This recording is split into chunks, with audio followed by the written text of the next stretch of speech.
I've got a DJI RC2 controller and figured it's time to put a screen protector on there. That's always a wise move.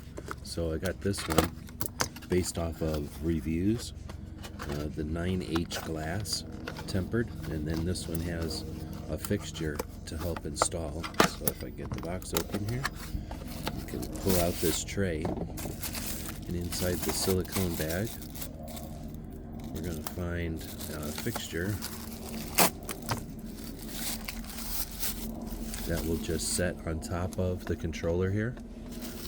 We've got wipes to clean everything up, and both a wet and a dry. And then we've got the screens here. And essentially this is going to go on to guide.